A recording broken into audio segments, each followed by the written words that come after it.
सुप्रभात बच्चों, हिंदी कक्षा में आप सभी का स्वागत है। बच्चों, आज हम लोग हिंदी व्याकरण के अंतर्गत शांत रस के बारे में पढ़ेंगे।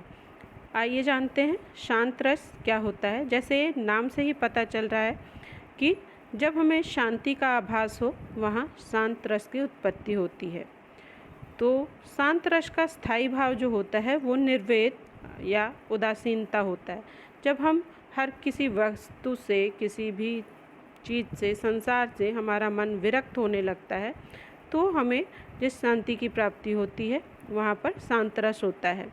इस रस में तत्व ज्ञान की प्राप्ति अथवा संसार से वैराग्य होने पर, परमात्मा के वास्तविक स्वरूप का ज्ञान होने पर मन में जो शांति मिलती है वहाँ शांत रस की उत्पत्ति होती है।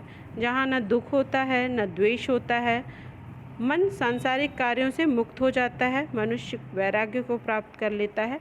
ऐसी अवस्था को ही शांत रस कहा जाता है। जब सहृदय के हृदय में वैराग्य उत्पन्न हो जाए तो वहाँ पर शांत रस होता है। शांत रस के अव्यय क्या क्या होते हैं आइए देखते हैं। स्थायी भाव, निर्वेद, आलंबन, परमात्मा चिंतन एवं संसार की क्षणभंगुरता, उद्दीपन, सत्संग, तीर्थ स्थलों की यात्रा, शास्त्रों का अनुशीलन आदि। अनुभाव, पूरे शरीर में रोमांच, पुलक, अश्रु आदि। संचारी भाव, धृति, हर्ष, स्मृति, मति, विबोध, निर्वेद आदि। आइए चलिए कुछ उदाहरणों से हम शांत रस को समझते हैं। पहला है, जब मैं था तब हरि नाही, अब हरि है मैं नाही, सब अंधियारा मिट गया, जब दीपक देखा माही। तो कबीरदास जी का ये दोहा है जिसमें कबीरदास जी कहते हैं कि जब मैं था तब हरि नहीं थे और जब हरि हैं तो मैं नहीं। अर्थात जब तक मनुष्य के अंदर अहम की भावना रहती है, मैं की भावना रहती है, तब तक वो ईश्वर को प्राप्त नहीं कर सकता। और जब ईश्वर की प्राप्ति हो जाती है तो मनुष्य का मैं, मनुष्य का अहंकार मिट जाता है, सब अंधेरा मिट जाता है इस प्रकार के ज्ञान की प्राप्ति होने पर, और मन में दीपक जल उठता है। लंबा मार्ग दूरी घर, विकट पंथ बहुमार, कहो संतो क्यों पाइए दुर्लभ हरि दीदार।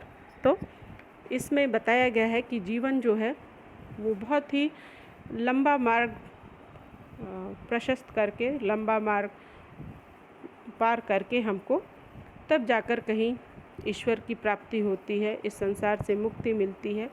और इस दुर्लभ संसार में हमें ईश्वर की प्राप्ति, ईश्वर के दीदार जो होते हैं वो इतनी आसानी से नहीं हो पाते हैं, वो बहुत ही दुर्लभ होते हैं। मन रे तन कागज का पुतला, लागे बूंद विनस जाए, छिन में गर्भ करे क्यों इतना। तो इसमें बताया गया है कि हे मनुष्य, मन जो है वो, ये तन जो है हमारा कागज़ के पुतले के समान है, जिस पे अगर एक बूंद भी पड़े तो वो खराब हो सकता है। तो इसलिए हमें अपने इस जीवन पर गर्व नहीं करना चाहिए। भरा था मन में नव उत्साह, सीख लूँ ललित कला का ज्ञान, इधर रहे गंधर्वों के देश, पिता की हूँ प्यारी संतान। तो इसमें एक पुत्री का वर्णन है जो ये कह रही है कि मेरे मन में उत्साह था कि मैं अलग अलग ललित कलाएं सीखूं, पर मेरे पिता जो हैं वो इधर गंधर्वों के देश में रह गए और मैं अकेली यहाँ पर हूँ। देखी मैंने आज जरा, हो जाएगी क्या ऐसी मेरी ही यशोधरा, हाय मिलेगा मिट्टी में वह वर्ण सुवर्ण खरा, सुख जावेगा मेरा उपवन जो है आज हरा। तो इसमें गौतम बुद्ध जो सिद्धार्थ हैं वो एक बूढ़े को देखते हैं। ज़रा मतलब होता है बुढ़ापा, ठीक है, बुढ़ापा। तो किसी बूढ़े को जब वो देखते हैं तो उनके मन में विरक्ति उत्पन्न हो जाती है और वो सोचते हैं कि क्या मेरी यशोधरा जो है, उनकी पत्नी यशोधरा, क्या वो भी एक दिन इसी तरह बूढ़ी हो जाएंगी। आज जो उनका इतना सुंदर वर्ण है, इतना सुंदर शरीर है, वो भी क्या एक दिन इस तरह का बूढ़ा हो जाएगा और मेरा सारा सुख, मेरा जो ये संसार है वो आज जो इतना सुंदर लग रहा है वो भी एक दिन इसी तरह की अवस्था को प्राप्त करेगा।